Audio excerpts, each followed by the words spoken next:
Man, oh man, is that a particularly cursed thumbnail image this week? Uh, there's got to be somebody who's like making an autistic spreadsheet in the chat of like all the episodes we've had, and it's like, All right, oh, we're live. We're live. yeah, this character, is like, oh, that person has shown up in a thumbnail at some point or something. Yeah, wild. So, anyway, we are back for another episode of Pony Express Radio. I am, of course, Mr. RedHawk. Joining me for this stream this evening is Mr. Pete Quinones once again. How you doing, Pete? Doing good. Doing good. All right, and we've got our good friend Dr. Stormy Waters is joining us tonight. How are you, Stormy? Doing well. Pleasure to be here. Thanks for having me. Yes, as always. It's been a while since you and I have had the opportunity to talk, but occasionally we get to see each other on Mr. D's Twitter Spaces, so people aren't listening. Not as fun as in person. Yeah, very true indeed. But I'm sure we'll rectify that sometime next year, of course.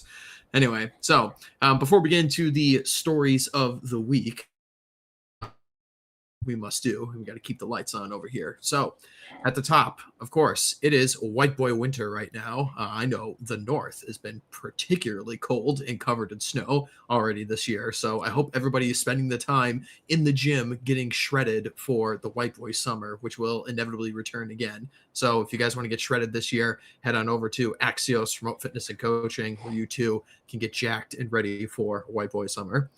While you're at it, if you need your caffeine fix, head on over to Fox & Sons Coffee, the official caffeine and coffee product of the Old Glory Club. Head on over to there. Link is in the description. And then, of course, we here are fans of Big Tobacco at the OGC. So head on over to Alp nicotine pouches, which are now allegedly being manufactured inside the United States. So wonderful to see that change. It was long overdue at the very least. So head on over to the Alp link in the description and get yourself your nicotine fix. And in addition to that, while you've got your nicotine fix, you should be doing some reading. And if you want to get yourself, maybe some loved ones, some American historical books, head on over to our good friend Mr. George Bagby's Tall Man Books site. Bagby has been working very, very hard to bring some historical books from the early 20th century and the 19th century back into print. So you can get them pretty much nowhere else. Mr. Bagby has been doing excellent work on this and is, of course, a great friend of the show.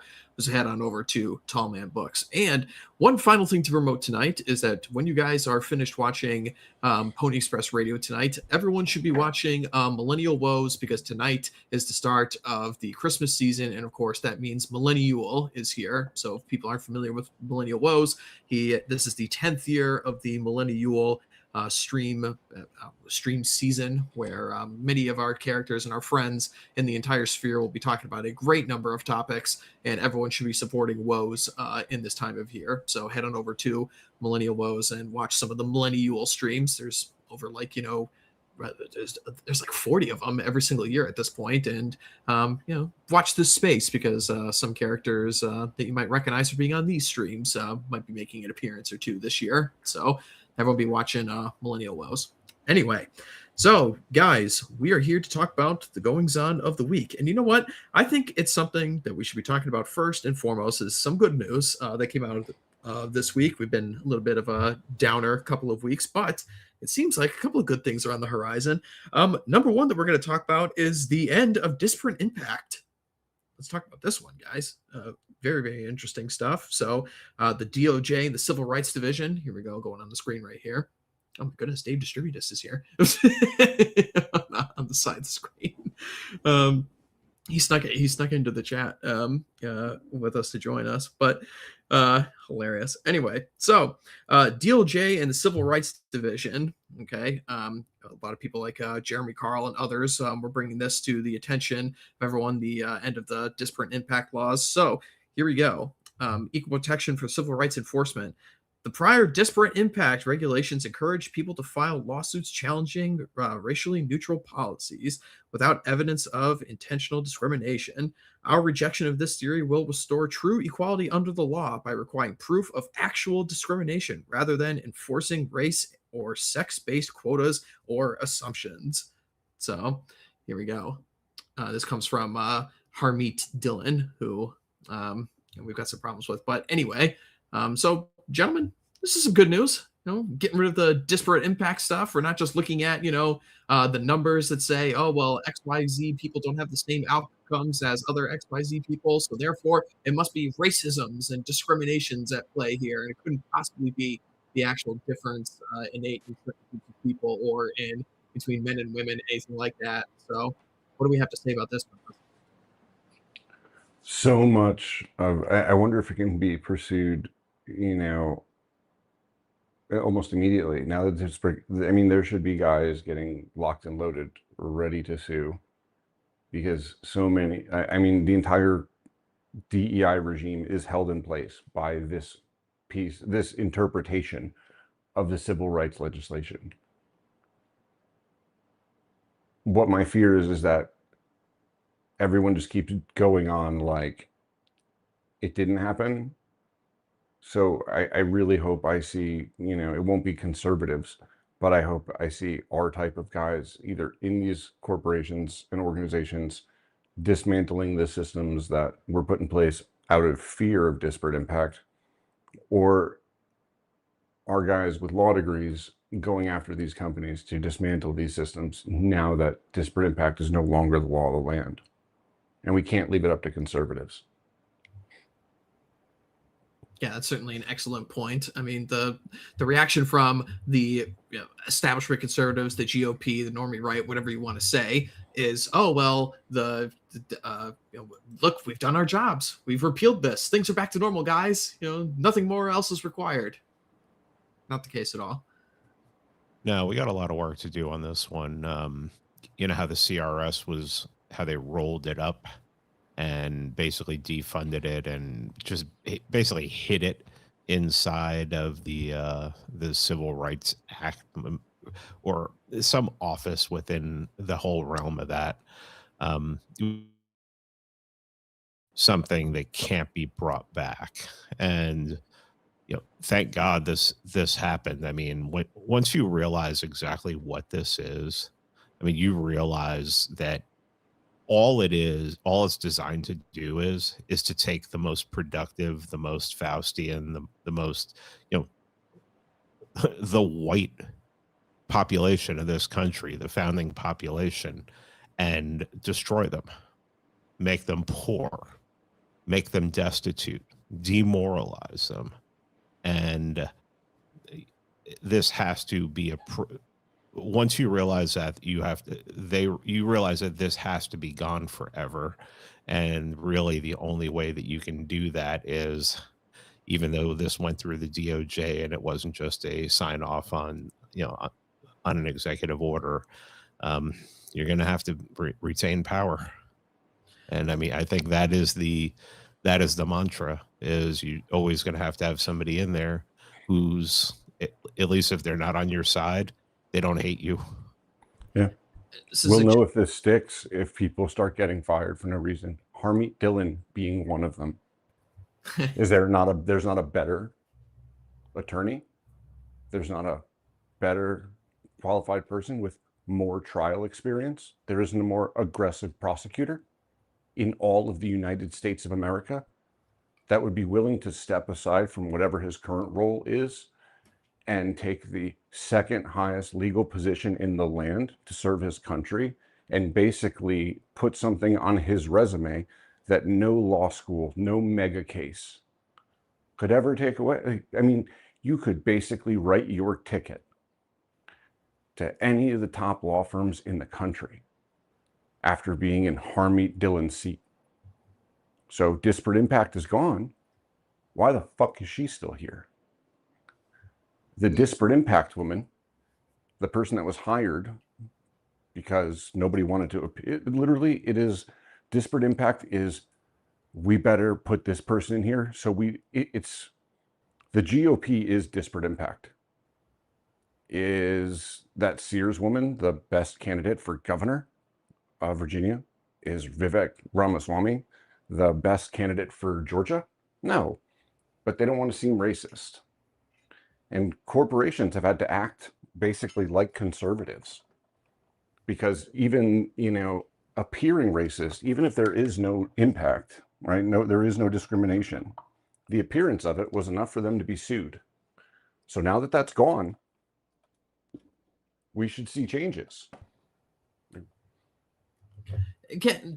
This really just cannot be stressed enough. And our good friend Oran McIntyre has been constantly banging the drum on this for years now at this point. But there's this expectation that conservatives kind of just default to where, oh, well, we've got rid of this racist law against, pick your group here. We're not following in Dr. Martin Luther King's vision or whatever with this disparate impact stuff. Well, now that it's gone, the institution is just going to go back to being normal now, right? It's going to go back to being neutral. And everything's going to be all hunky-dory, right? We don't have to do anything more because now, this law has been repealed, so now everything goes back, right? It's like, no, you actually need to put people in those positions that are going to go out of their way to fight, which is something that conservatives just never want to do, right? They just have no concept that they have a right to push their worldview forward, that it's just for them to want to, fight for what they believe in and can bring it about throughout the country and throughout the world as well.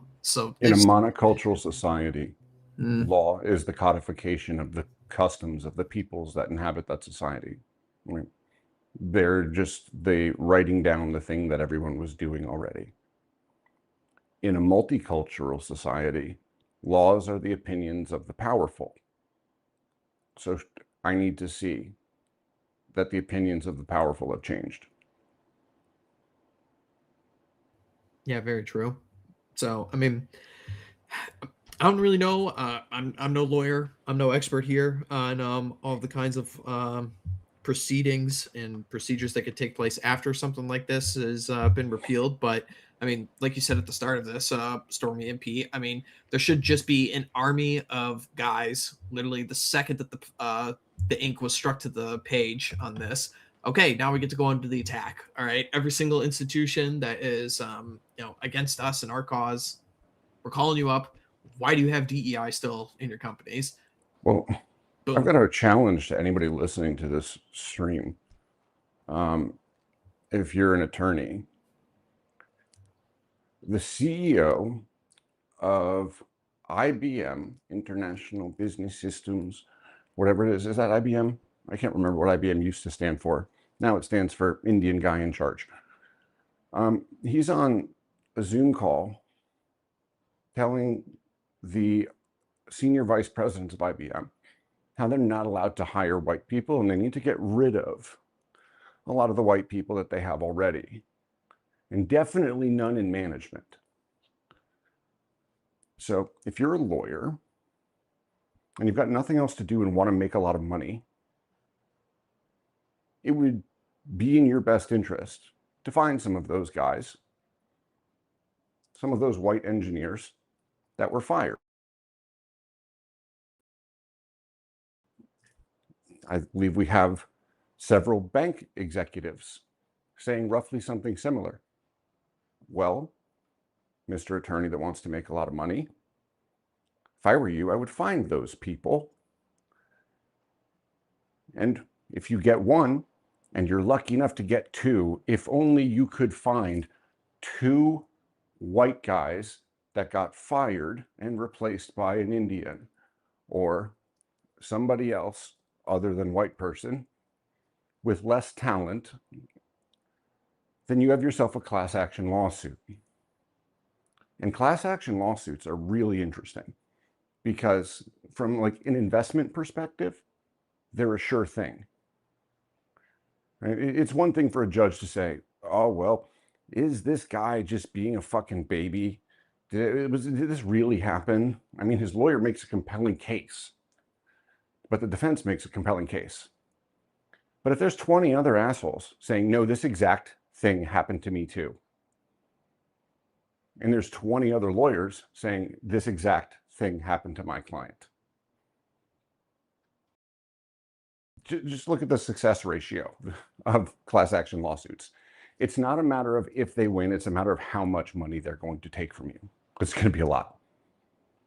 It's so much, in fact, and the success ratio so high, in fact, that there are actually investment funds that specialize in financing these things And the investment fund will pay, the hedge funds do this all the time.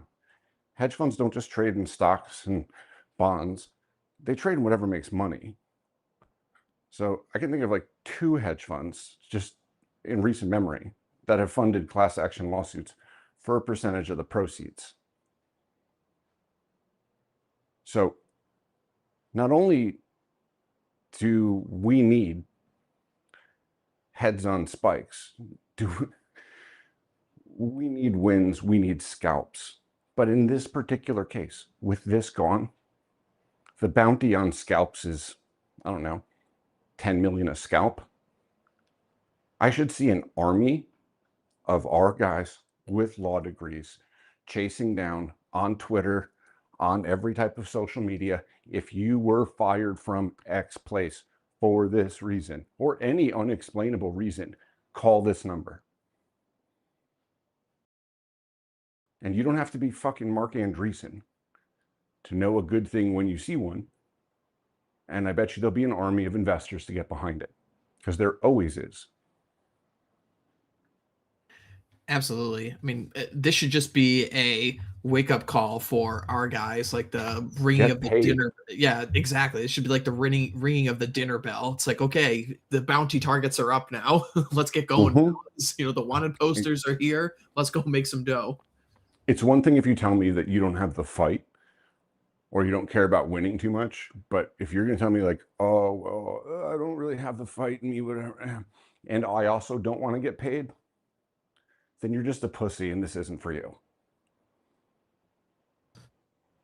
I mean, the real white pill is that, we talk about all of these H-1Bs and everything. I mean, H-1B Obama is falling behind the white lady in Ohio. He's under 50% now. And I think it really has to do with the fact that people are waking up to this. People are hearing stories out of Canada. People are hearing, people are watching. And plus this white, this liberal, this fucking shit lib knows how to attack the right from the right better than the right knows how to attack the right from the right. It says, look, that he hates you. He thinks Indians are better than Americans. He did this over Christmas. And the fucking GOP and Con Inc. would be like, well, we don't want to call out our pet. Yeah. We got a lot to learn, but I think more and more people it's just like the whole Israel and the noticing thing. It's like the people are figuring this out while the people in power are still too eager to cash the checks.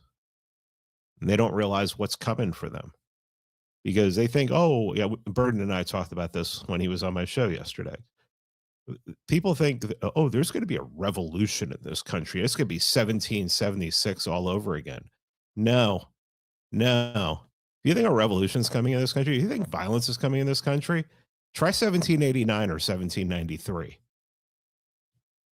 Put up with that. You want to see that? Our politicians need to start rejecting these people. Needs to start rejecting their pets, their winsome Earl Sears. I have a friend who he hadn't voted in 31 years. I mean, staunch anarchist. We know his name. I don't have permission to use his name. He said he voted for the CIA lady. He said, why? The CIA lady didn't belong to a church that was Christian Zionist.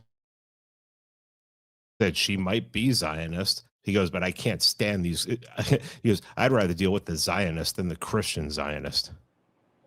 Man's a patriot. Yeah. Even if he is an anarchist, he's a patriot. Well, to Pete's point, this is Ron Lauder, the heir of the Estee Lauder Foundation at the World Jewish Congress. Any candidate running for a seat in this building, he's saying this in our Congress. He is not a congressman nor a senator, just a billionaire. One that inherited his money So, meritocracy.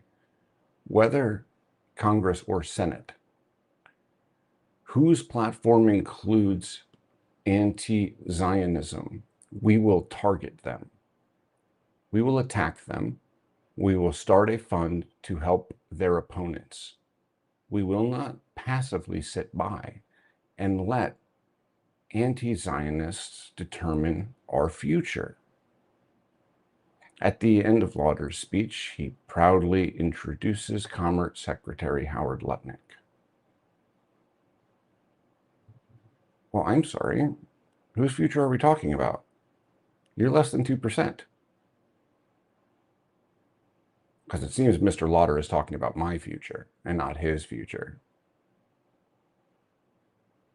And to Pete's point,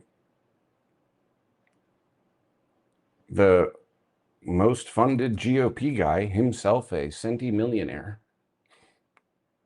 can't even beat a bored housewife.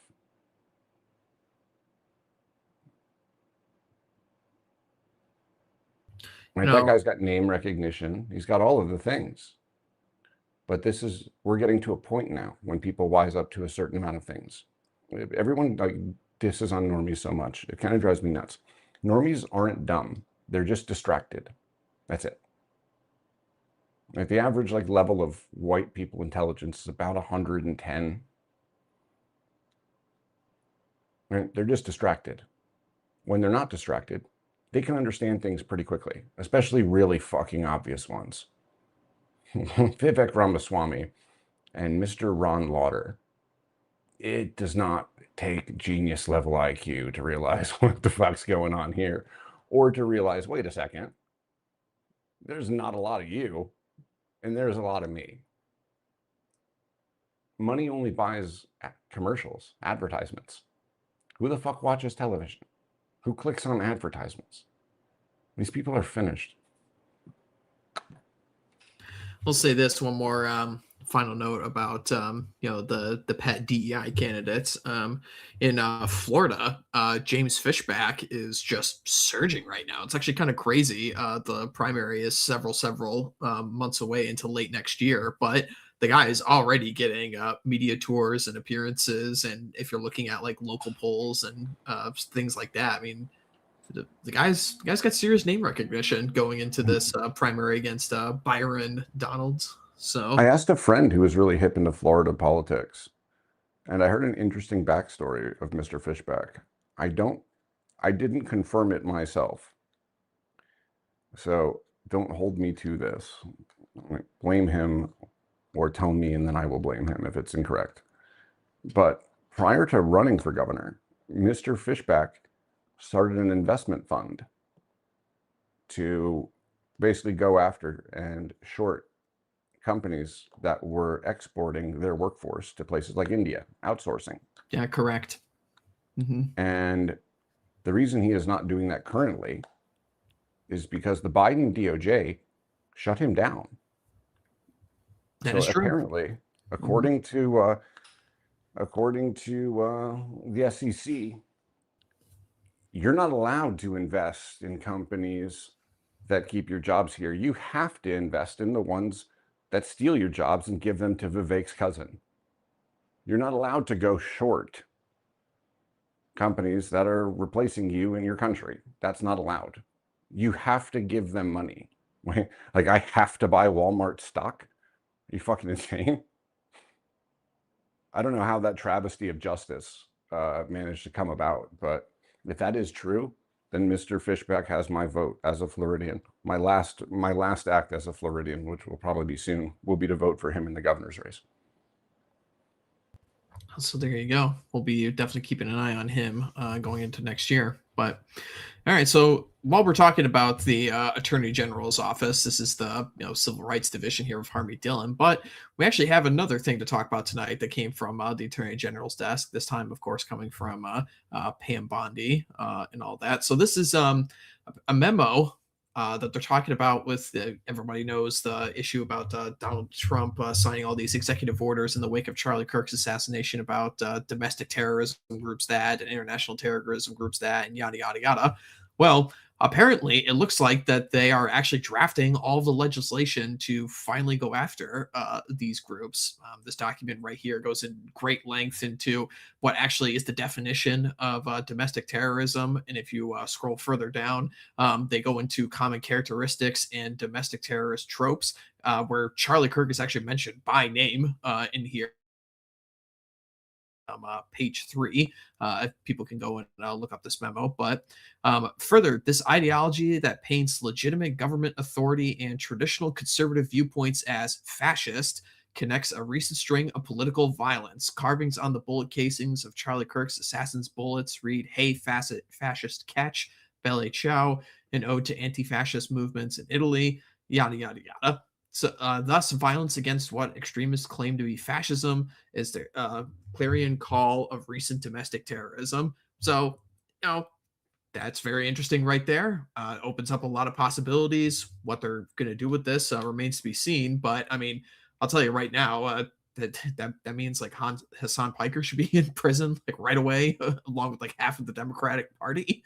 At the start of things, because here we go. We're just the Attorney General's office is just listing the game that we all know out loud, right? It's like, oh, well, we're not calling for violence. We're just going to ramp up this rhetoric, genocidal Hutu, Radio Rwanda kind of stuff, and just hope that, somebody in our audience is listening and decides to do something crazy.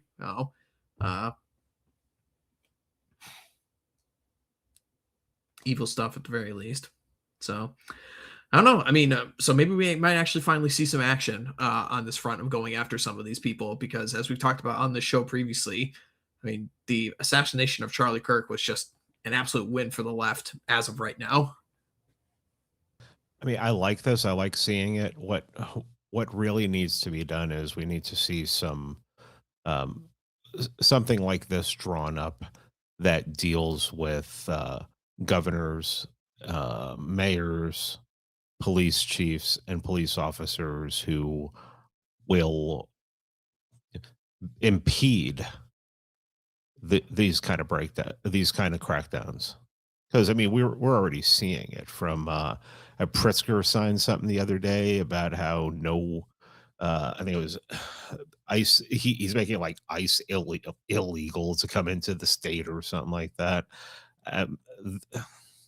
Seems to me those people have to be dealt with long before the state, long before this.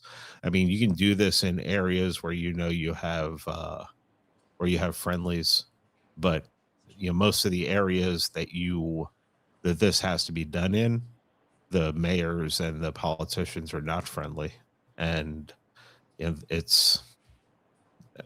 I mean, pretty soon you're basically going to have to start drawing these up and listing, what is an arrestable offense, what is an offense where steps can be taken to, remove someone from office, even at the state level.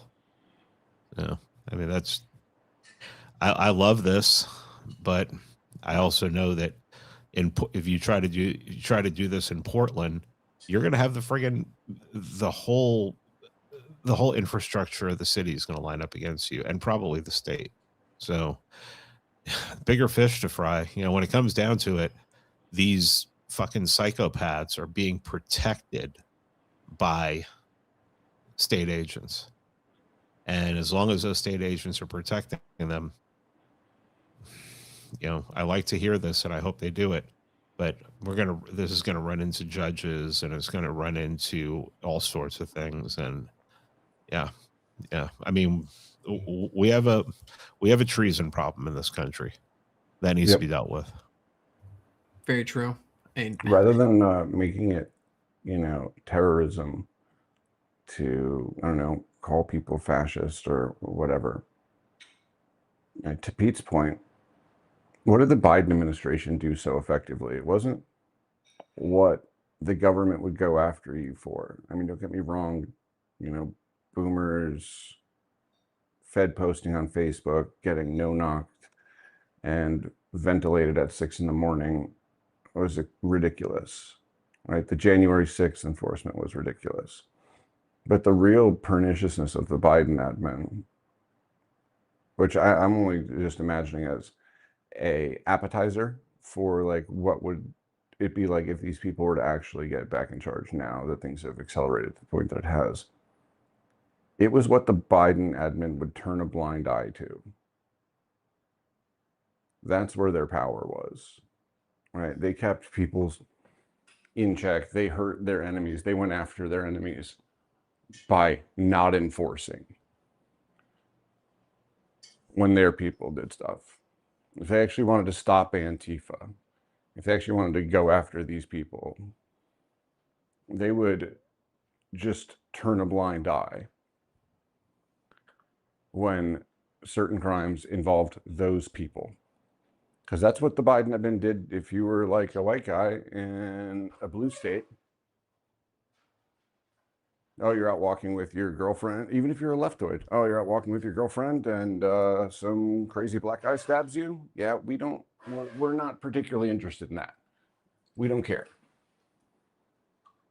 I bet you that would solve a lot more than the other way around.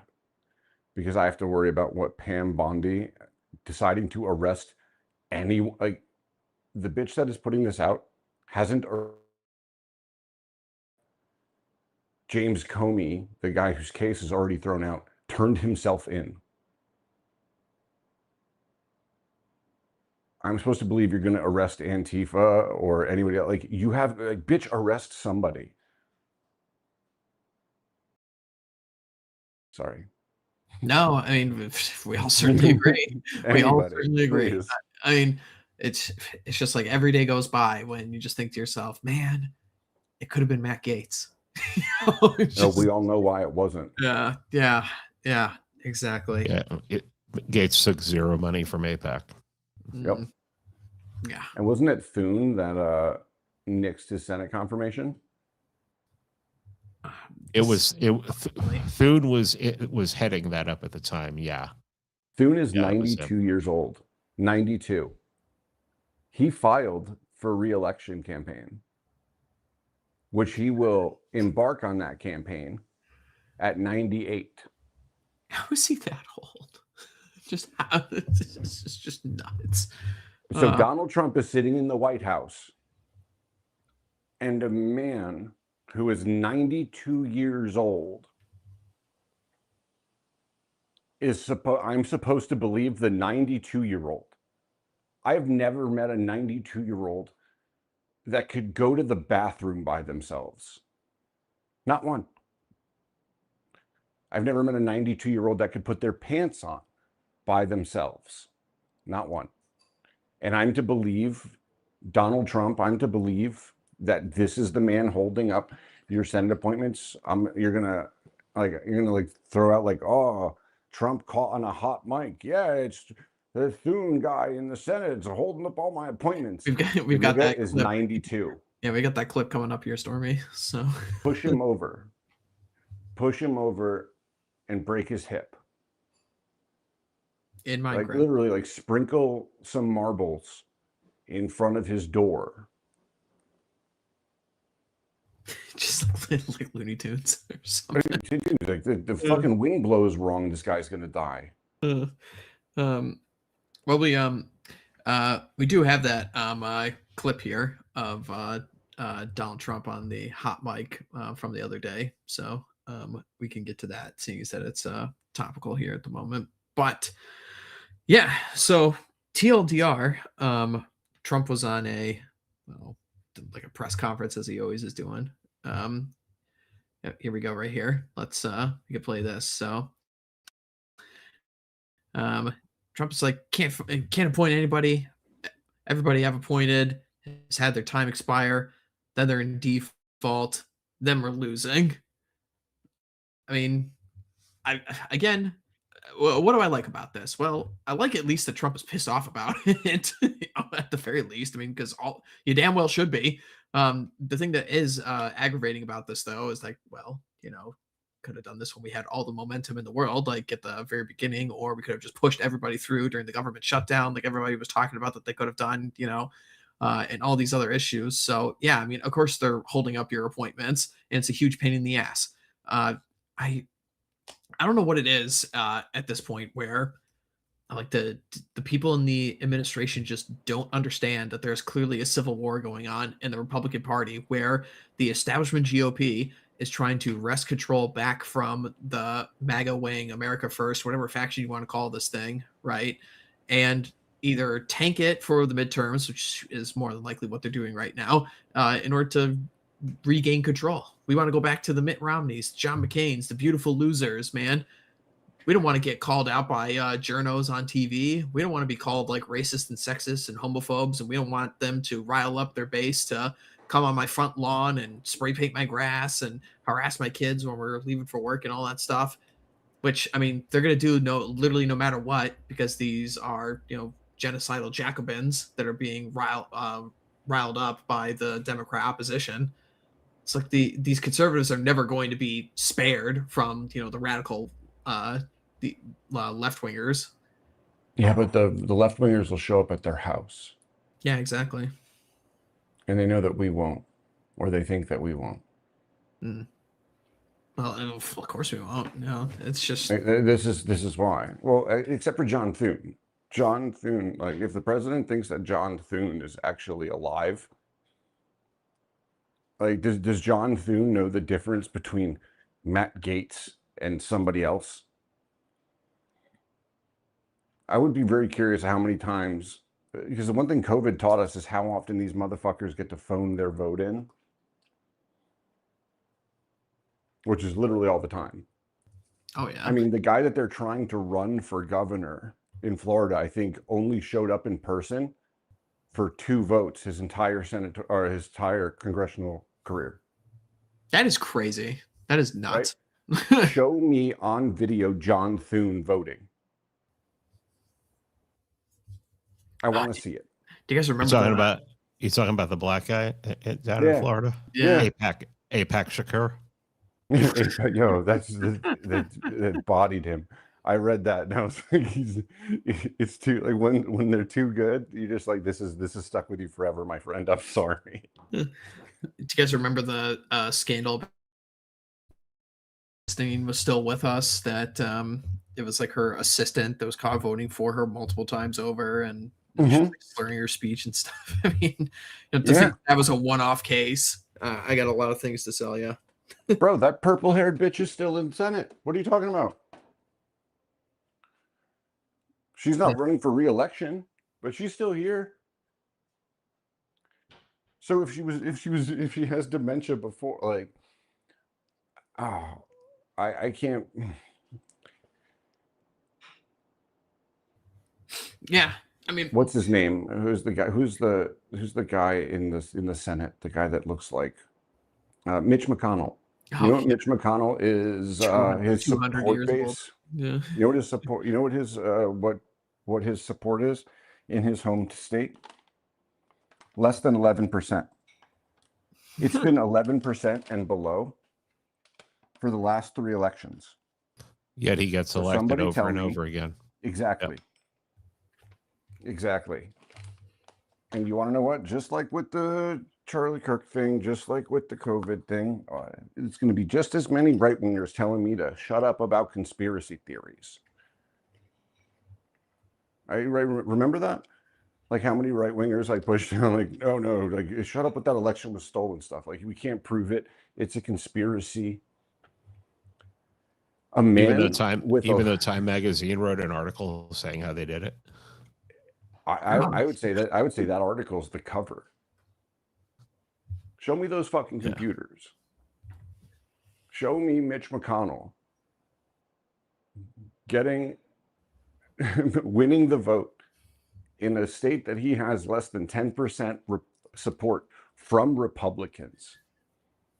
Show me the 88 to 89% of the vote that was made up by Democrats. Show me the Democrats coming in the door to vote for this man. Show me how this works.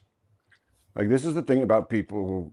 The reason I don't like the criticizing of conspiracy is because it's not our job to be judge and jury. I don't have to present a case. I don't have to convince a jury of your peers. I don't have to be a crime scene investigator.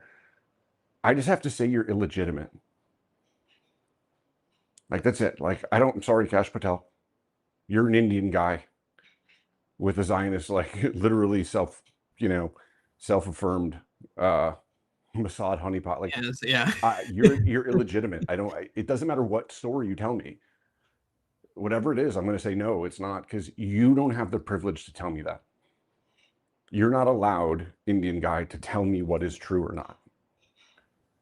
You, Mitch McConnell, you don't get, like, I don't have to believe that Mitch McConnell ever won an election.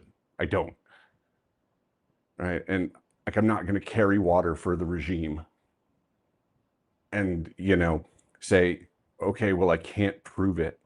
I can't prove that this guy, won fair and square. So whatever. Like, no. Like, default, these people are liars. Everything they say is a lie. Like, these people need to be delegitimized in the extreme. Their elections delegitimized.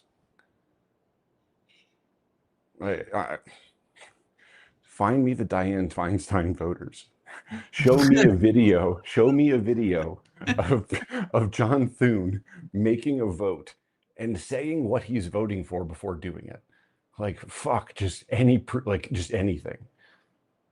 Sorry. Isn't it just so crazy how, I've talked about this before, about how you could just do a complete clean sweep, delete of all of the Republicans in the House and the Senate, and you could just have like a random, random number generator, or like roll a D20 or something for right-wing Twitter, and it would be better off. Is there like a single person that I would save? I mean, that should be it. Yeah. Isn't it crazy that there's 500 legislators and not one of them is our guy? It's truly like bananas. Not one of them. Not one of them is good on like borders and and on pro-white. Like no one will do pro-white. I think no one will say it. And that's it. So, but everyone that we run into on a day-to-day, Pete, how many people in your that you run into like at the grocery store will agree with you, even if you don't even try and sugarcoat it? If you just say it as straight up as possible. Yeah, I mean that's true and everything, but I also so how come we don't have one person out of 500? Yeah. Well, I also think about the Austrian painter, and what he said was, "Oh, you can get someone to agree with you one day, and the next day they're right back to where they were." That's a good point. The system, I don't think it is real at this point. No, like I'm getting to that point where, like, okay, so Republicans are the ones trying to do the same thing the Biden administration was doing. Okay, so wait, what is the difference between the two parties? Like, this is a terrible movie. This is dumb. Indeed. To as we always are talking about on I think though, to Pete's point, I think James Fishback, I think there is a signal there through all the noise and all the bullshit. How much money does Fishback have in front of him? None. Sorry, how much does he have behind him? Barely any. But how much support does the guy have? Like, all these people have his money, and all they have are basically prostitutes. All those 500 people in Congress that won't, like, not a single Republican will do one good thing for white people, but then will come out and, demand our votes. I think we are a lot bigger than we rhetorically. I think we're a lot bigger impact-wise, as far as in the minds of people, than they ever are. And I think I'm going to be watching the Fishback thing very closely. There's a lot of reasons to pay attention to that. I mean, another thing about this too is that if he wins, he'd be the youngest governor in the United States by a significant margin. The guy's only 30. You can add him plus me and plus you, RedHawk, and you're still not as old as John Thune. So wild. And if you add Pete in there instead of you, will be as old as John Thune will be if he wins his second election. Or his next election. Well, they're already trying to get Fish back by saying he had an inappropriate sexual relationship with a 17-year-old when he was 27. Who fucking cares, man? Yeah, Yeah. And the crazy thing is that it's one of those situations where, well, she turned 18 and they got engaged. Oh, wow. But it's like, well, it's not. Is that grooming? Oh, he was grooming her to be a mom. What are we talking about? So absurd when you put it that way. What is it? Yeah, I have a friend. We actually all know, and we know him. And yeah, he was accused. Oh, he was grooming this girl and everything, and then they had 5 kids together. Like, oh, okay. So he groomed her to be a baby factory. All right, that's cool. All right. The horror, the absolute horror, man. Just doing the thing that everyone throughout history did previously. Wow. Pretty much. Yeah, and the journalist probably pushing the story is some childish crone, like 40, 50 years old, whose ovaries are as barren as, Death Valley. Yeah. Well, AIPAC Shakur's campaign were the ones who put this out. So basically, every single time. Well, hold on. The funny thing is that doesn't that guy every single time?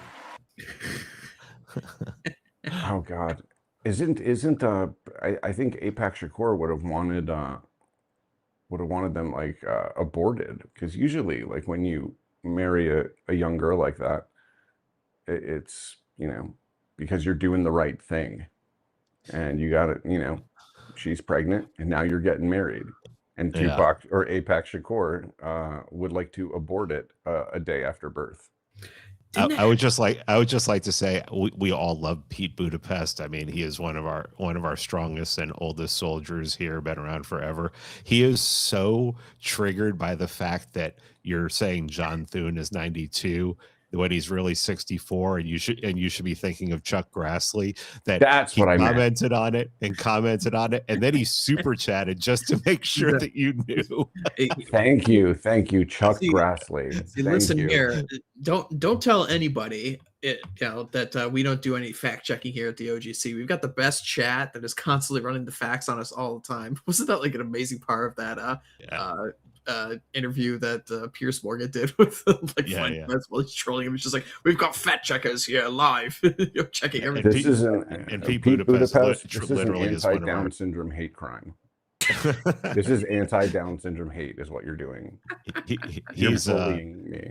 One of the strongest soldiers ever. Yeah, we appreciate that. Anyway, but so yeah, I mean, we'll be paying attention. But speaking of you guys talking about, like, oh, we're gonna get the girl pregnant and do like the right thing. Wasn't that a thing where the GOP just in like the last cycle in Georgia put up like some like black NFL player guy to do this, but he got caught like making a girl get an abortion or something back when he was like playing football, and that came out like around like election time or something. Of course, that guy ended up getting lost or something. It's so crazy at this point, because like, has a single one of these like DEI candidates ever won for the GOP? Like literally ever? I mean, has a black guy ever married someone? I mean, the only one I can even think of in my brain, and this guy wasn't even like thrown in as like a DEI candidate as such, was like Herman Cain, but that's like decades and decades ago. Like before like this actually became in faux pas to be like as openly woke in that way. But it seems like every last couple election cycles, it's like, okay, we're gonna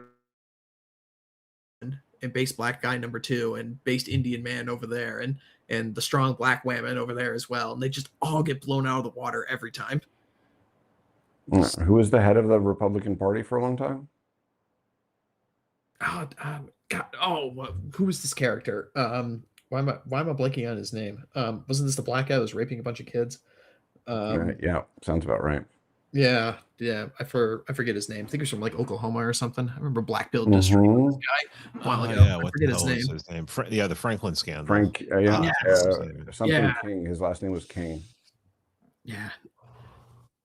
That's what's so crazy about that story too, because it's like, okay, you uncover the largest child sex pedophile ring in United States history, and the yeah, that is funny. You come up with this giant child sex scandal, and the Democrats never talk about it, man. I mean, that'd be like one of those things you'd think they would just wield like a katana against the Republicans for all of time and all of history, saying like, you guys are the party like kid diddlers or something. And why are we not wielding it nobody against Republicans? Oh yeah, there's that too. But it's just nobody talks about it because they're all in on it, man. All of them do the same. That's right. It was Larry King from Omaha, Nebraska. Nebraska. Not the insane Jewish guy. We don't actually. That's not confirmed. We don't know. It was also not the insane Jewish guy. Chances are he probably was participating. I tell you. Yeah. I mean, just going by the numbers. Yeah. All right. So, okay, fellas. Why don't we move on to our next story? So, one of the most interesting things that has been going around Twitter this week has been the memo from the U.S. State Department addressing the issues going on in Europe right now. So, and most notably, as it refers to the demographic and mass migration crisis going on. So here's Christopher Landau, Deputy Secretary of State here, talking. My recent trip to Brussels for the NATO. Hold on, let me pull this up on my other screen here so I can actually read this a little bit better. Because let's see, boom, and I'll read it right from there. There we go. All right. Ministerial meeting left me with one overriding impression. The U.S. has long failed to address the glaring inconsistency between its relations with NATO and the EU. These are almost all the same countries in both organizations. When these countries wear their NATO hats, they insist that transatlantic cooperation is the cornerstone of our mutual security. But when these countries wear the EU hats, they pursue all sorts of agendas that are often utterly adverse to the U.S. interests and security, including censorship, economic suicide, climate fanaticism, open borders, disdain for national sovereignty, promotion of multilateral governance and taxation, support for communist Cuba, etc., etc. This inconsistency cannot continue. Either the great nations of Europe are our partners in protecting the Western civilization that we inherited from them, or they are not. But we cannot pretend that we are partners while these nations allow the EU's unelected, undemocratic, and unrepresented bureaucracy in Brussels to pursue policies of civilizational suicide. So, number one, this is just obviously true. Okay, United States gives all of this money to NATO, promises to defend all of these countries in case they're under attack. All the other great things the United States promises these people. And then on the other side of their mouths, the EU is promoting all this other bullshit that is not in the interest of either America or Western civilization. Things like the climate nonsense bullshit, things like mass migration, things like the censorship, which they are now just openly trying to charge Elon Musk, what is it, millions upon millions of dollars at this point for just allowing Twitter to be used in Europe at this point because, big, bad, naughty words could be used on there. So here's JD Vance right here in response to this as well. Rumors swirling that the EU Commission will fine X, which is Twitter, hundreds of millions of dollars for not engaging in censorship. The EU should be supporting free speech, not attacking American companies over garbage. So, I mean, I like this. Again, this is a long time coming, to be honest. It's like you can't be saying, oh, we need American assistance on one front, and then on the other front just be promoting all these leftist causes through their various NGO networks, funneling people into the country, which we're going to talk about this too, about how State Department memos are saying that Europe is at risk of, not becoming an ally to the United States because of mass migration, changing the culture of the countries. So discuss, gentlemen. What do we think about this? I mean, Europe if Europe wants to commit suicide, we can't go down with them. I mean, Europe has to be seen as the enemy because of Ukraine, and they're willing to, for a host of reasons, they're willing to basically sacrifice all of their men, as Ukraine is doing against Russia, so that they can get at Ukraine's minerals, get at Ukraine's black soil, to punish Russia. Jews are upset about pogroms that didn't happen, that they started. Can't. Europe cannot. We can pray for Europe. Maybe one day we'll invade Europe and we'll free our brothers from this, our brothers and sisters from this terrible occupation. But we're gonna have to get over our own occupation. So right now it's kind of hard to look over there and be like, well, you know, it's really fucked up and everything, but the same people who are doing that here are doing that over there too. So, I mean, yeah, it's those crazy Brits and those, you know, it's the Brits, man. It's the city of London. It's doing it all. It's just the Brits. Yeah, Europe is, so two things about this. One is they've been doing this for a while. This is a form, right now it happens to be political, but if you just like Google Europe fines and then just type one letter in, and a different big American company will pop up no matter what letter you type in, all the way down to Exxon or Xerox or Zillow or whatever, right? This is a form of tariff that they've been doing for a very long time, right? When they don't want a company in the EU and they can't stop it because we're all supposed to be free market capitalists, right? They tariff it on the front end and they fine it on the back end, right? This is a secondary tariff. Right? It really is both a revenue generator for them and then also a silencing mechanism. So there is the thing that Elon Musk is saying that it is, right? But this has been going on for a very long time. And you can see that by, I mean, there's at least, what, 3 or 4 instances off the top of my head I can think of where the fine that the EU levied was more than that company. Actually, the fine for Meta most recently was more than the revenue generated by Meta in Europe. That's basically telling you, fuck you. Are you kidding me? Not kidding you. It's fine. Same thing with every American car manufacturer. They're behaving just like another Gibbs Me That organization. That's crazy. It has been this way for 40 years.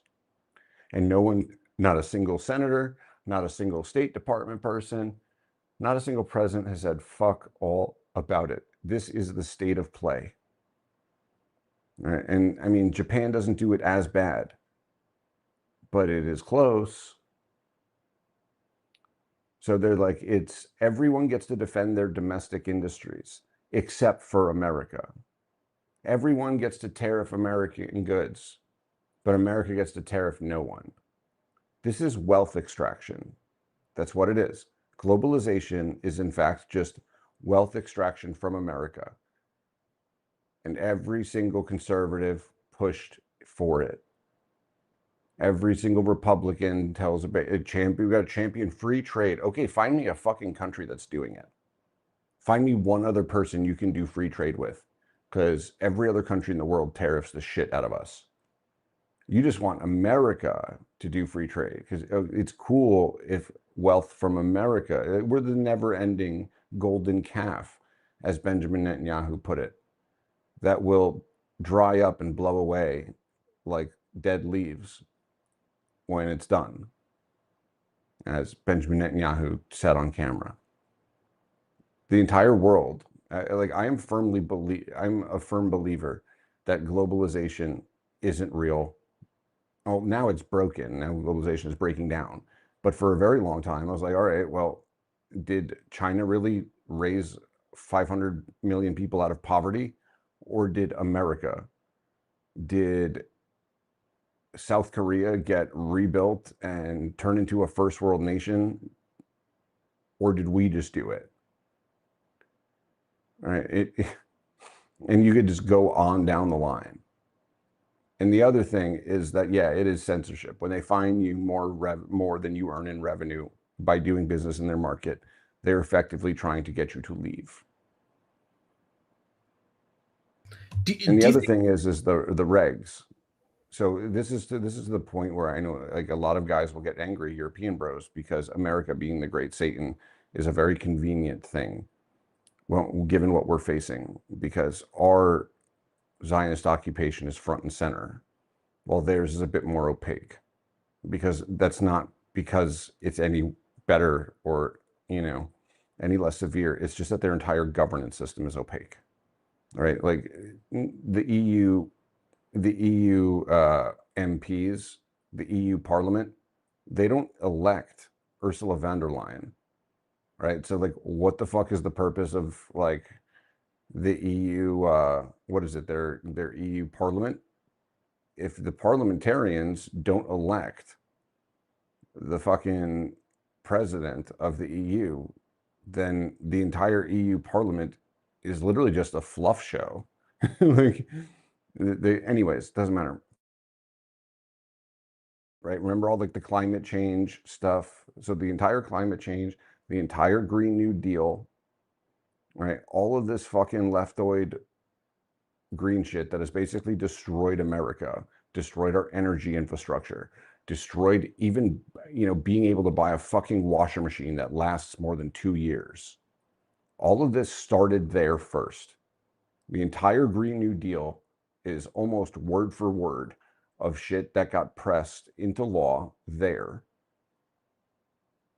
Except for the way it's written benefits the few companies that still exist and do business there. It was lobbied aggressively and, you know, traitorous politicians in the US. Literally the whole like climate change was just cover for this. Right? It just gave the politicians a reason to say like, we need to put these policies in place, right? Because it was handicapping your economic competitor. This is why the EU constantly rolls more and more and more countries into it. What the fuck? Like, okay, so Romania is a bankrupt state, right? It has a huge population that is well and below the poverty line. The country itself is bankrupt. The municipalities are bankrupt, but yet the EU is clamoring to get Romania into the EU. Why? Because it needs the bodies. It can't compete with the US economically as far as production. But what the EU's game has been is to try and compete via consumption, right? So they're trying to make a monopsony. So a monopoly is when I make all the shit and you have to buy from me. Monopsony is when I control all the consumers. So you have to do what I say. All right. So whether you're all of the customers or you're all of the manufacturers, you have control. So the EU has been trying to stitch together a consumer market larger than the US. And technically it is, except for they're poor. So it doesn't quite add up. But yeah, all of the green shit, all of the EPA shit, all of this exists to basically handicap US manufacturing and economic development in the favor of other nations. So it's China and the EU that lobbied for all of the green regulations. China and the EU lobbied for the Green New Deal, right? So that's really all it is. All of this stuff is just window dressing for money scams. And the only money scam in town that everyone is just figuring out various ways of reinventing is fuck Americans out of money. That's it. Sorry, that was a long rant, but yeah, the EU gets a pass far too often. Yeah, I mean, there's a lot of good points in there to unpack. I mean, the first one about the opaqueness of their Zio lobby. I mean, just imagine here in the context of people in the States, right? It's like, okay, we already think it's a big enough pain in the ass and a huge bureaucracy in a managerial state with the House of Representatives, the Senate, the President, NGOs, all these networks that we complain about. Imagine then that we're going to attach an additional form of government on top of the senators and the legislation, and we're going to stretch it across, the rest of the North American continent, so other people that don't even speak our language get representation. It's like, oh wow, of course there's going to be a lot of corruption and things hidden in there, and agendas that are against our interests, of course. Yeah. Uh, I'm an Italian. You know who would be a really good person to help set policy for Italy? A fucking Romanian with 5 teeth in his head. Exactly. Like, I can trust the Romanian literal Borat motherfucker. I can trust he'll vote the right way.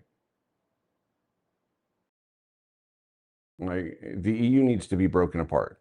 So European bros, like, you need to let the US break the EU. You'll be free, a lot more freer when you're back to national governance.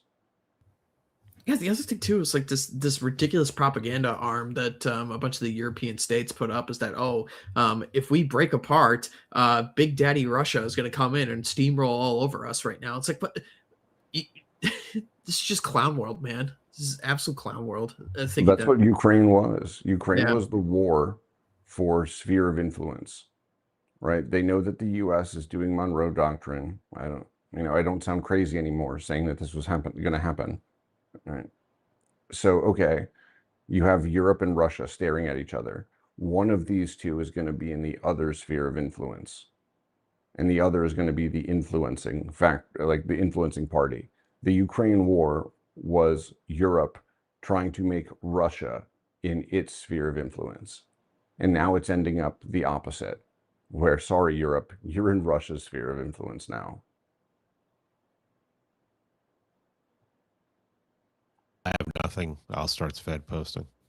Yeah. One topic that can I leave us with we'll leave the topic with a quote from Otto von Bismarck. What do you got, Stormy?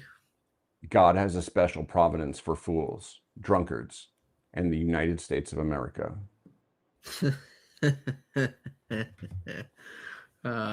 I like it. I mean, one other thing that kind of ties in nicely with this topic is I didn't watch any of this rally that Trump had earlier this week in Pennsylvania. If I watched it, I was going to get mad. So I was like, okay, I'm not touching this one. But does he know that he's the president? Well, there's definitely that. But the reason I'm bringing this up as well is in context of this discussion that we're having with J.D. Vance going over to Europe, which he's done a couple of times throughout this administration, basically talking about mostly with their problems of mass migration, how it's a huge problem for them, which is obviously true. Again, to the Euro people in the audience, we're all tackling the same issue, so don't feel like you're being singled out here on this one. It's a problem we all have to deal with. But it seems like everyone's kind of just standing there in this Mexican standoff of the fact that the world economy is in a huge AI bubble and everything is about to blow up like a hydrogen bomb. And so are we kind of just in this situation, Stormy, where it's basically like whoever blinks first, whichever economy takes a shitter first, they could just pawn it off on the other person? Because it kind of seems like, from where I'm standing, and I'm not an economist by any means here, but it's just like, okay, we got to artificially prop up this U.S. economy so bad so that when a European economy blows up first, the Trump administration could say, look, it's Europeans' fault. Well, so it's not just the U.S. and it's not just Europe. China is in the exact same boat. Right. So like when Europe was threatening to sell treasury, so Europe is openly saying like the US is an enemy of Ukraine or whatever. Like, I'm cool with that. Right. Oh, well, we're going to sell 800 billion in treasuries, and that'll show you. At the exact same time that is happening, China is hoovering up 2 trillion treasuries because it's very quietly going through a banking crisis. They can't, like, they need our currency Very similar to why like a central bank has gold to prop up its balance sheet, to be like, hey, look how sure we are. Look how much reserves we have. The Chinese central bank is hoovering up the dollars that Europe is threatening to sell because they're angry at us, because it needs to prop up its fucking currency.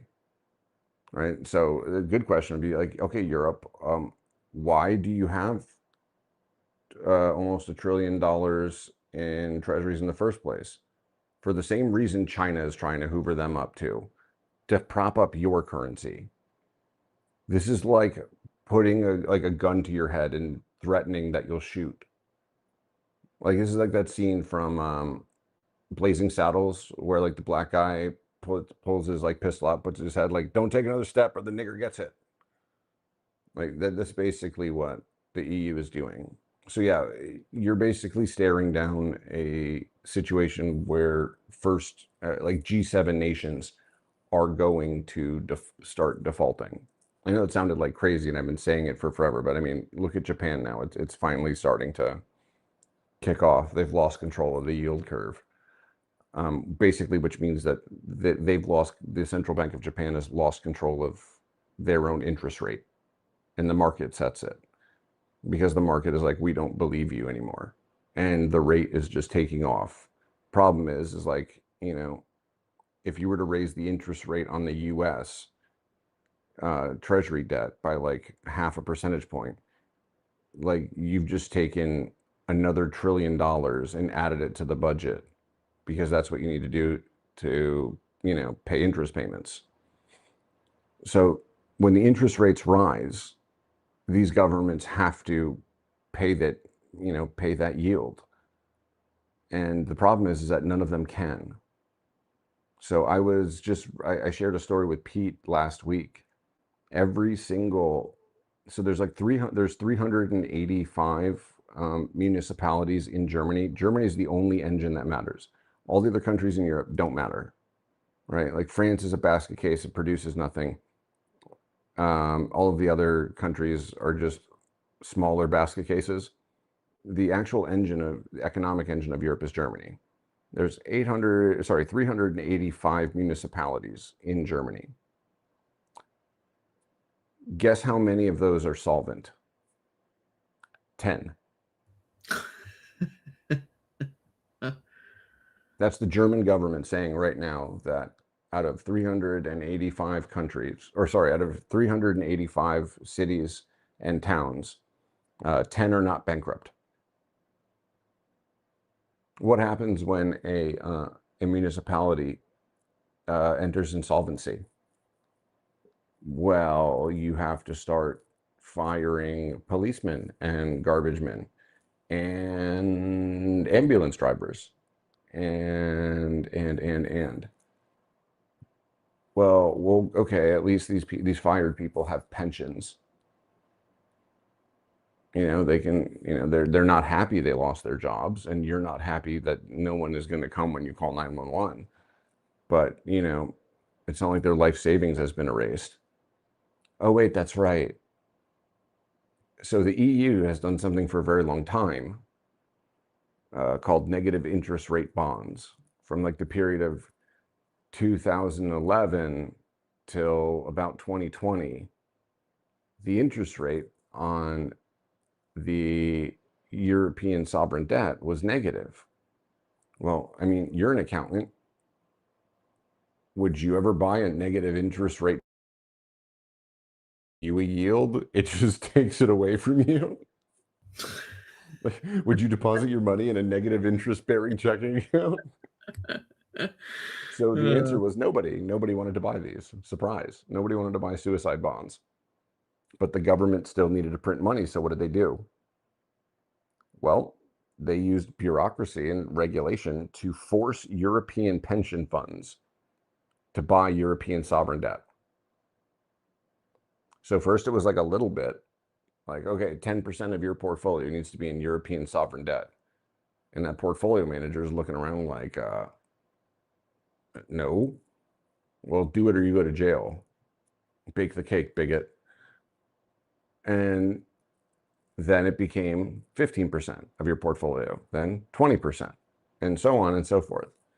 Till I believe now it is pushing close to 40% of these European basically government and government adjacent pension funds have been significantly invested, almost majority invested, in negative interest rate bearing bonds. And for a pension fund, you need 8% a year coming in the door to break even.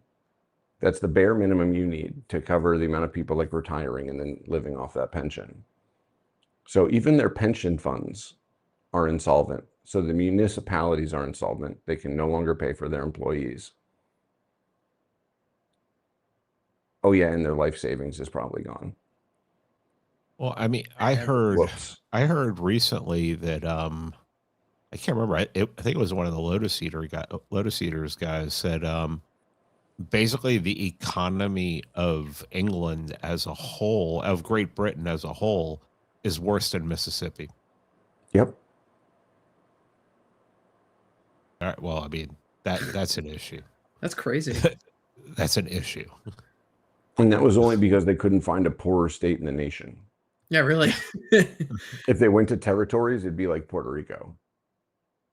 That's nuts. I mean, just like by population numbers alone, too, because the UK has a population of what, 10 times the state of Mississippi, if not more. Yep. Now think of the migroids. Yeah. Like that interview that Tucker did with Rupert Lowe was really awesome when he talked about the state of the UK budget and the state of the UK economy. So not only do these people get to live in homes for free, the Keir Starmer government, again, because this is a government that's bankrupt, like the budget that it just had to publish was like, oh yeah, we have to raise taxes by a lot because we're broke. And then you come to find out that not only have they been covering up hundreds of thousands of rapes, like the rape of young British girls, but they've been giving the rapist free BMW 5 Series and Mercedeses through a program called mobility access. Well, see, the migrants, they need to be housed. See, they need a place to live. And they also need mobility. Right to mobility is a human right. I couldn't believe. So we're going to buy them a car. I could not believe that when I heard that in that interview. I was like, you mean they buy them fucking cars? Like what? And they insure them. Kidding me? What Rupert Lowe didn't say on the interview is that a majority, more than 50% of those cars are mid-size luxury cars. So the migroid was like, wait, you're going to buy me a car? Okay, well, all right. I'm taking you to the Mercedes dealership. 1/3 of all new car registrations in Britain are this.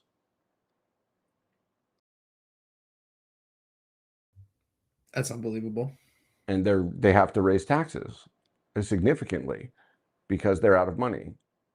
So like the governments have now openly declared, we are going to drain every last dollar of your money. Your kids will inherit no wealth because we are redistributing it to these new people because we love them and we hate you. Oh yeah, and if they rape you, whatever, walk it off. Like, don't worry about America, Euro bros. You've got fucking work to do.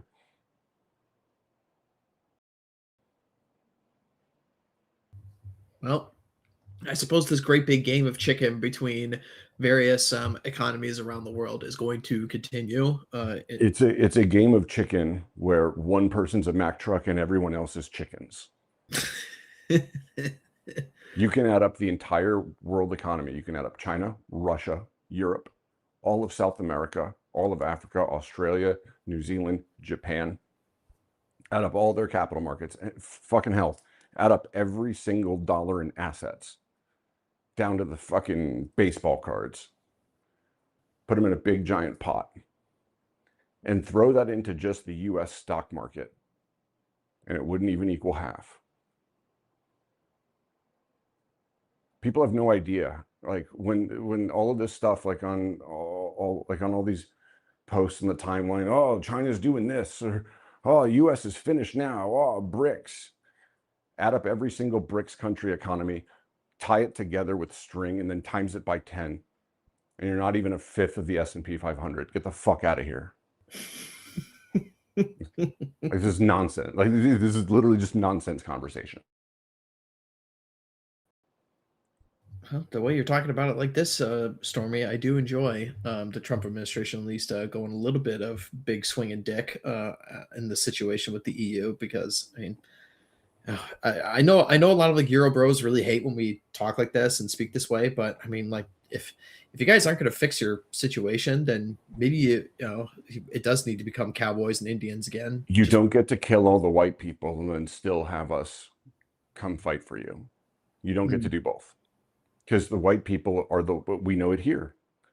What is 95% of the combat MOSs in the United States military, all armed branches, are white guys? This is like a strategic decision. You don't get to get rid of all the white guys because those are the only ones that pick up guns and fight for their country. These other guys are like, okay, I'll fight for my country. Are you going to send me back there?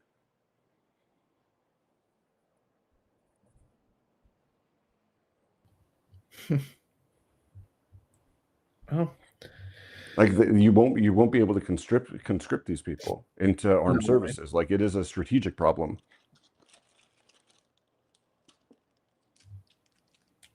very true. Well, we have one last thing to discuss here tonight, and it's related much to this topic that we have right here.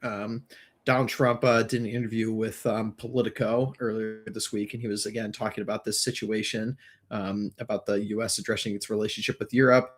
And we don't have to play the whole clip right here, but the important part is just Trump is just being very open and very honest about the fact that these countries are going to be unrecognizable if they keep letting in X amount of people. They're letting in people with a completely different ideology, which is his words, where you could just say they're not Westerners or whatever, but we understand what the point is that we're trying to get at here, right? So Trump's just being very blunt with the fact that the state of the United States' relationship with Europe as our allies is not permanent, which is like a huge faux pas to basically everybody in this day and age. Like, we just got to be allies with Europe literally for forever, right? Doesn't matter what they do. We just got to stand with Europe. But Trump is like, no, I mean, these countries aren't going to be our allies if their governments are taken over by foreign powers and all these migrants that they're letting in. They're not going to be fighting for the interests of the United States at that point. So why do we have to be allies with them? I wish you would say this about a country in the Middle East, but carrying on. So much the same thing that we're talking about, that the United States is putting the screws on Europe quite a bit, and as we've discussed here so far, is long overdue. Any other final comments on that, Pete, Stormy? Nope.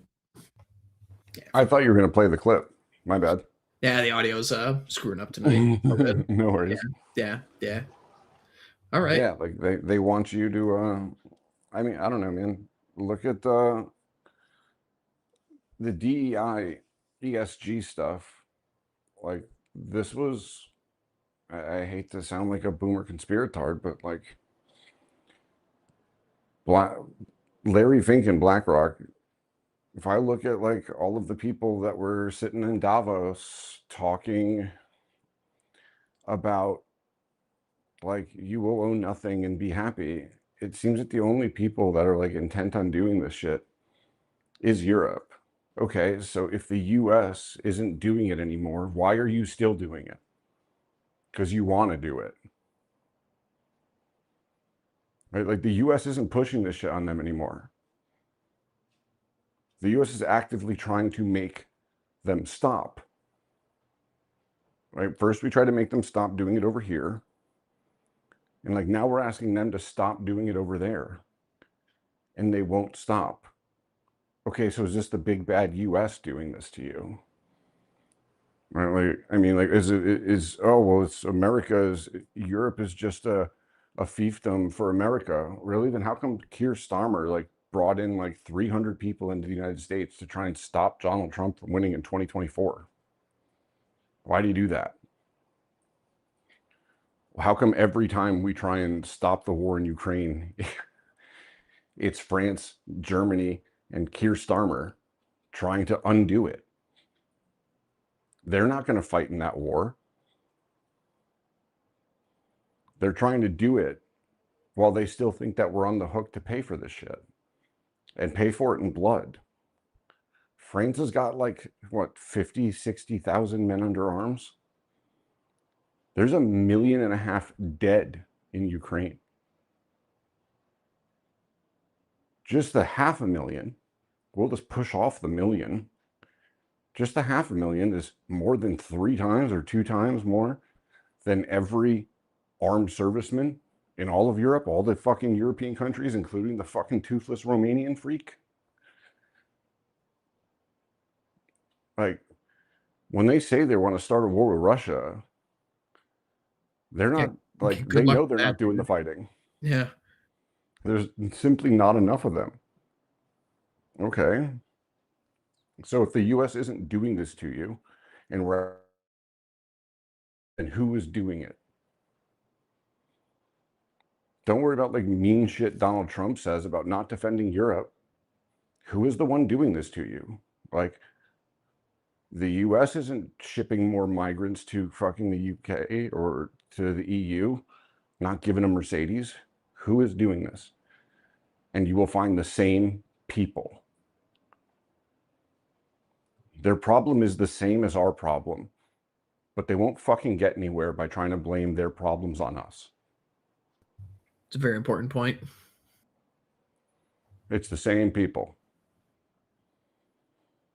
Yeah. We're all fighting with the same problems all throughout the West. Exactly. I think trying to pretend it's anything other than that, I think is just wasted political energy.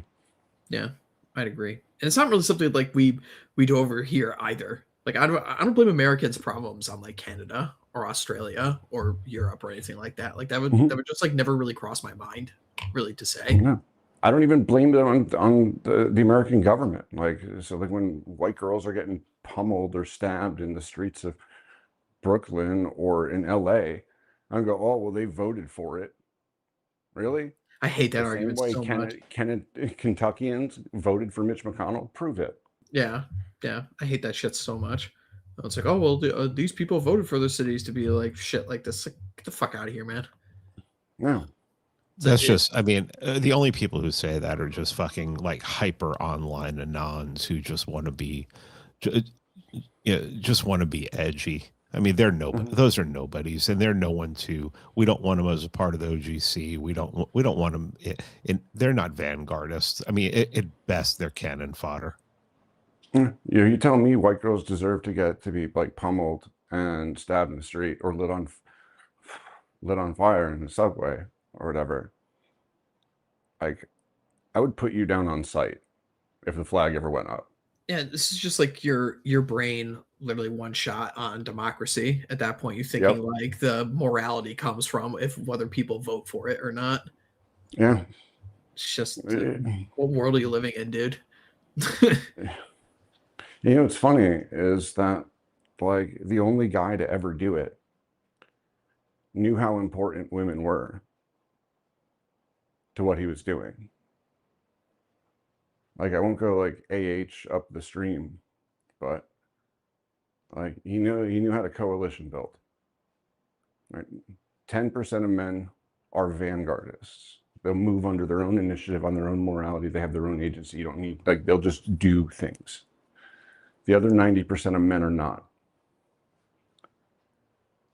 Those men, the women, they follow that 10%. The 10% of men, that's who the women model themselves after, right? Shape their beliefs around, want to be in proximity to. And the other 90% of men, they just follow the women.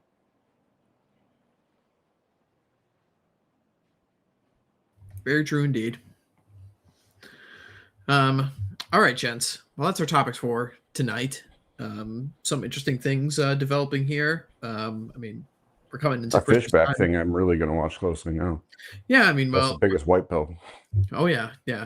Next year will be interesting. At the very Actually, least. wait, Pete, you just had somebody on your podcast that's doing actual, real, on the ground organizing against the actual enemy. Michael Yeah. Rechenwald started AZA PAC, the Anti-Zionist Action PAC, and yeah, he's getting donations rolling in, and he's supporting three candidates right now who are he's supporting the guy who's going up against Randy Fine, Amazing. endorsing them, and yeah, we'll see. I might be talking to somebody close to about getting him to support other people. Yeah, No, like we don't want to. We're not making stuff public. Yeah, of course. It's not the OGC way. No, Yeah. never. That's amazing. I see. We should be boosting that guy going against Fine like everywhere on social media. Right? That's one fat scalp I want. Yeah, really. Alrighty, guys. So that is the topics for tonight. Like I was talking about, hey, some potential things that could be of interest coming into next year. We're getting into the Christmas season here, so look for things to start winding down a little bit on the politics front, unless we get another great H-1B chimp out over Christmas time like we did last year. So everyone be ready for that one. But anyway, let's start getting into the super chats. I am seeing people bring this up in the chat. Yes, the OGC website is currently down right now for maintenance purposes. We're gonna have that back up sometime, within the next week or something like that. So we're putting in a machine gun. Yeah, exactly. So don't worry, it did not get nuked off the face of the earth. It is down for maintenance purposes. We're adding some features to it and stuff like that. So don't worry about that. It will be back up sometime soon. So anyway, into the super chats here. Scrolling up right to the top, as ever, is our good friend and loyal super chatter, Mr. Solid Snake. He is always the first one behind enemy lines to get his super chat in early. He says, if you fellow listeners haven't had the pleasure to listen to it yet, Pete's newest episode with Stormy and Philos about the COL is really informative.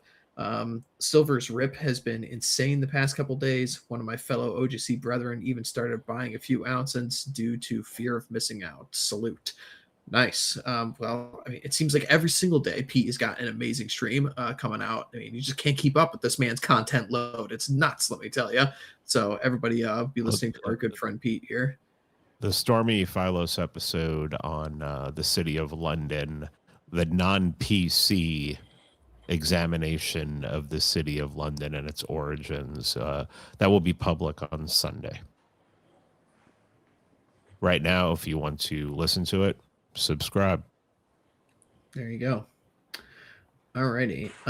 Let's see. We got our favorite woman in the chat, Mrs. Dawn Browning, sending us a super sticker as always for 10 Australian dollars. It says hot on it. So, thank you, Dawn Browning. We appreciate it. We got Christopher Burks for $2, sends us a salute. Thank you very much, sir. He's a real American. Let's see. We got TK here for $5, says, I love how Pete says we're live. Like he's in a bar full of good old boys who are constantly dropping no words. I made it. I commented on that and made it sound like we were saying something, but actually we just couldn't hear the music. we couldn't hear the William Tell overture, so I was listening to it on YouTube. Yeah, we're doing live. Yeah, it's funny sometimes because this comment that this guy is talking about, like dropping no words, some of our like musings from the interior and stuff, if we have 12 guys all around a microphone and stuff, we do kind of have to say, it's like, guys, we're live. Everyone relax here a little bit. All right, we got Kyle Linskog for $15. I also can't stay tonight, but will eagerly listen tomorrow morning. Salute. Well, thank you very much, sir. He's definitely one of our frequent super chatters. Let's see. We got Chief 14. What a name. Chief 14W for $3. It's rough for us Ohioans. DeWine was horrible, and now our choice is Acton or Pajita Swami. Yeah, I do not envy the position you guys are in. Hashtag this is not political endorsement, but everyone knows who I would vote between the two of those for if the election was held today. So Ski Bum 220 with $50. Thank you very much, sir. You're always one of our frequent super chatters. We appreciate it. He sends us a salute. You, sir, are a real American. We got Rattling Saber for 10 Patriot. bucks. Yeah, he is a patriot. Damn right. Howdy, gents. Since Stormy is on, I thought I'd mention how similar Friedrich List's economics policies are to Henry Clay's American system. McKinley's economics are the final triumph of Henry Clay. I'm not even going to pretend to understand all of that. So That's really interesting. I'm going to look into that. Thank you. I'm surrounded by Clay County and Calhoun County. Only the best Americans. Mm. Damn right. Real Americans. Let's see. We got P. Budapest super chat yelling at us about Chuck Grassley and John Thune. Our number one fact checker in the chat, P. Budapest. They both have to go back.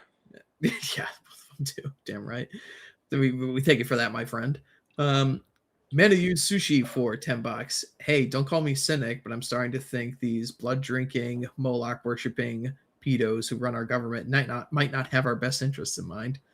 What are you talking about, sir? Come on. What are you, conspiracy theorists? Jeez. Oh, you need to get your head examined, man. You spend too much time online. They do have really nice vacation spots, though. Yeah.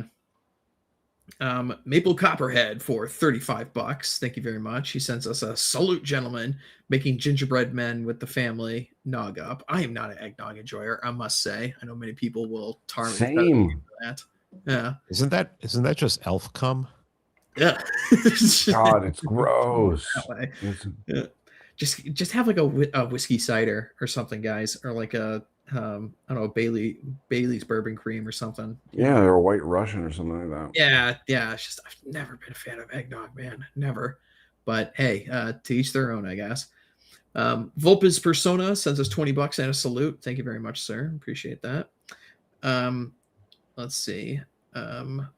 We got. Is this Cringe Walker? I think this is Cringe Walker. Donnie sent out the golden tickets to the tour of the chocolate factory and pick any job they want. Hate this timeline. Yeah, that is very depressing about the Trump gold cards, I must say. No. Cletus McTetus for 10 bucks says, keep up the good work, Patriots. This is for the second admin's ice cream fund. Oh, okay. Well, I mean, ice cream's always good. It's Christmas time. Let's see. We're going to Hammer Rain here for 10 bucks. Grateful for you guys and the whole crew. Well, we are grateful for each and every one of you guys in the chat. You guys are all real Americans. Thank you very much. And speaking of real Americans, we've got the most real American in the chat. We got Seasider, who sends us 10 bucks and a salute like he does every week. You, sir, are a real American. Thank you. We got thank you guys for having the obviously correct take on Venezuela. Astounding that so many people think you either must be a third worldist or a neocon. Yeah, well, I mean, listen here, man. I don't want drugs coming into the United States, and I'm fine with them blowing up some boats. I don't want a war, though. Fuck that. Let's see. Just think about how many tears Rand Paul has cried. Yeah, exactly. He's just sitting there looking at his phone on those, watching those thermal videos, just sobbing. Just a pile of tissues at his feet for those poor Venezuelan drug dealers. Indeed. Let's see. Omens again. If I'm a Zoomer and the economy's so bad that I can't move and my shitlib urban family makes me want to take a toaster bath, what should I do? Salute. Join the OGC. That's what you should do.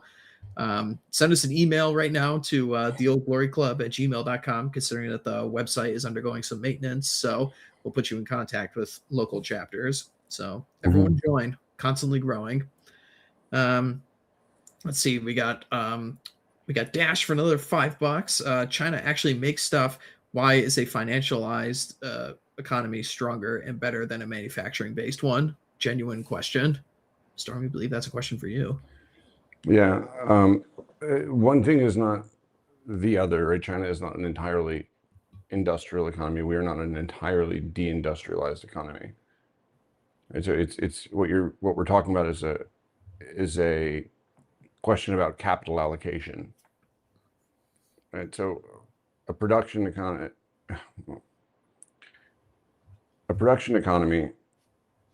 is the economy where the capital gets put into production, right? So the question is capital allocation. And so we're not a financialized economy, right? A lot of the things in our economy have been financialized. That does not mean that is all it does.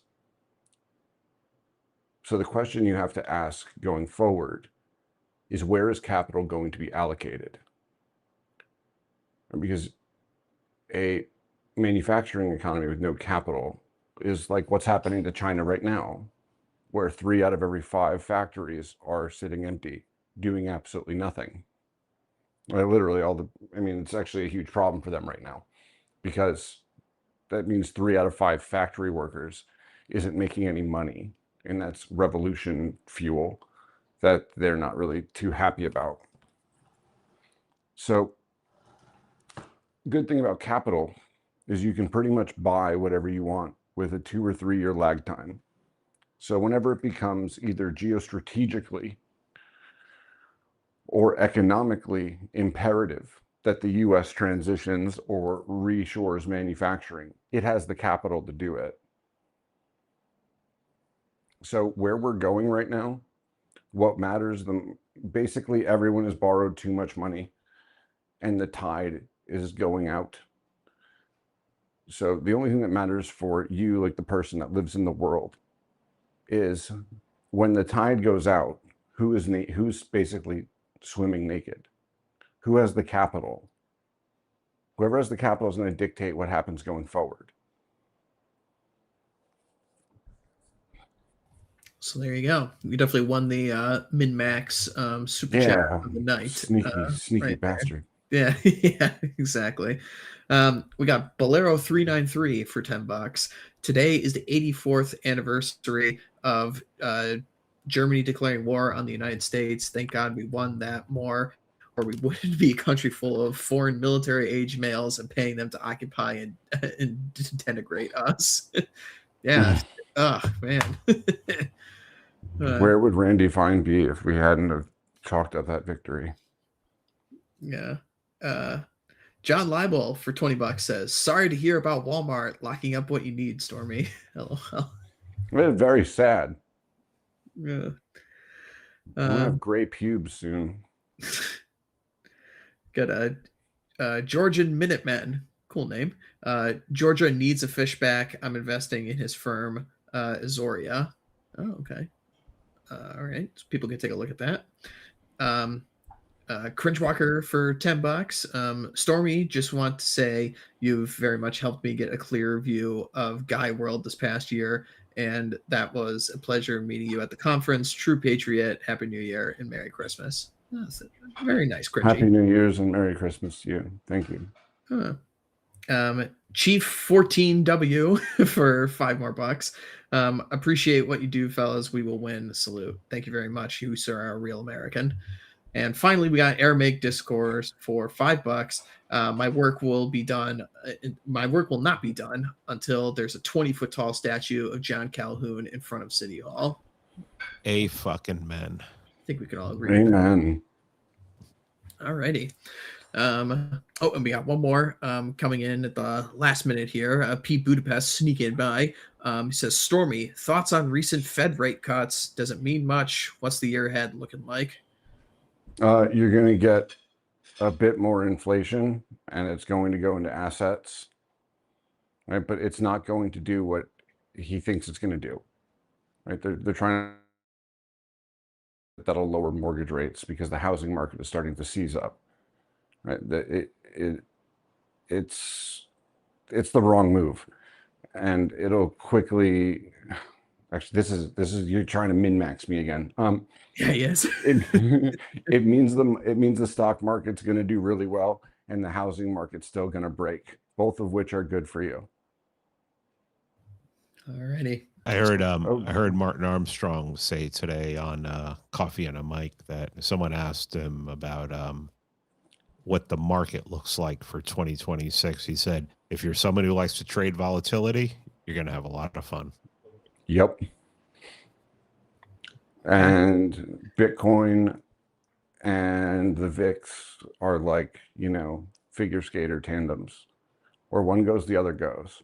So Martin just told you that VIX is going up, volatility is going up, and rates go down, which means the money printer gets turned on a little bit.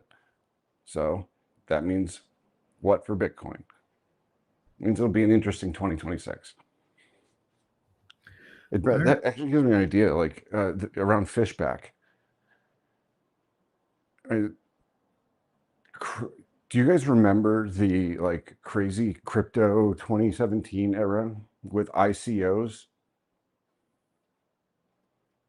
and how much money I remember. was raised? I don't remember it much, but it was insane. I bet you if somebody starts a platform for crowdfunding anti-Zionist candidates where people could put in a little bit at a time in a decentralized fashion, and you could use crypto, they can't shut it down. I bet you APAC would be like, I don't know, the small bankroll at the table really quickly, considering how fed up everyone is. I mean, 60% of Americans across all age brackets don't support these people anymore. People in our demo, that number's like 80, 85. Like, yeah, everyone's broke, but everyone's got a little bit of crypto or a little bit of money to throw into Robinhood. Like, you could raise a lot of money for people really quickly if there was a decentralized campaign contribution platform that used crypto, right? Because you wouldn't be able to do that with like GoFundMe or GiveSendGo or whatever, because they'd be like, well, this is promoting anti-Semitism, so that's got to stop. I think crowdfunding is the way we get out of this, at least when votes still matter. Definitely something to be thinking about into the future as things continue to change in this new age. So they'd have to use Tether, not USDC, because USDC's got like terms and conditions where they can, you know what I mean? Like illicit use of fund. They can, basically USDC isn't super duper safe. They can, freeze transactions or freeze funds or whatever. I don't know if they would, but they could. But yeah, I think crypto solves this. Just the fact that they could tells you that they would. Yep. Anyway, all right, fellas. Well, that is us for the stream and the stories tonight. Like I said at the front, everyone check out our sponsors and our friends in the comment section down below. Everyone check out American Spirits on Monday, Chapter House on Wednesday, our Substack on Monday, Wednesday, Friday. Again, we are always looking for more of our friends who would like to get some of their material out there and be writers for our Substack. You guys can send us an email, and if you have an inkling to write something, send it over. Our editors will take a look at it, and maybe you too can be published on the OGC Substack. Pete, what do you have to promote, sir? Just released an episode with Mr. Burden tonight, and then watch out for the episode on Sunday with Stormy and Philos, talking about the real history of the city of London, about those evil Brits. A mutual friend, Pete, is very, very happy that you decided to do that episode and defending their honor. Well, I mean, making the claim that it was Brits who, were responsible for the Windrush and are responsible for what's happening right now, when you can just go to multiple videos of a certain tribe claiming responsibility for it. Ooh, Qatar. It's Qatar. I knew it. Oh, do you see the episode that Tucker just dropped? Yeah, it was good. Yeah, it was great. I thought the interview with the broad there's two leftists coded because she's a leftist, but his monologue, oh fucking shit, man. Brilliant. Yeah, his monologue was very good. I don't think the left is entirely useless. Only I think economic means are going to force them to make compromises. So the only thing I have to promote is a recent audio essay I dropped on my Substack. Alrighty, definitely go check that out, and thank you so It much talks about this. for joining us. Always a pleasure to speak with you, my friend. Now, for myself, really the only thing that I have to promote is people will know our good friend of the channel, Mr. D, has a YouTube channel that he started recently, mostly doing breakdowns of Twin Peaks Season 3 with our good friend, Mr. Prudentialist and Mr. Christopher Sambach. But on Monday, Charlemagne and myself joined D on his channel for what was my YouTube career, just because of how hilarious and enjoyable it was. We went through and dissected in amazing and hilarious detail various AI images of interior home design, and it was hysterical seeing the amount of chairs with like 5 legs and things like Oh my God. and it was excellent. If people want something to laugh at with this Christmas season, please head on over to our good friend Mr. John D's YouTube channel. The stream is called Into the Horrors of AI Art and AI Interior Design. So very, very fun time. I guarantee you're going to laugh because we were pretty much the entire time. So definitely head on over and check that out. And we'll be here next week for all of our regular scheduled programming here at the OGC. And we'll see you guys then.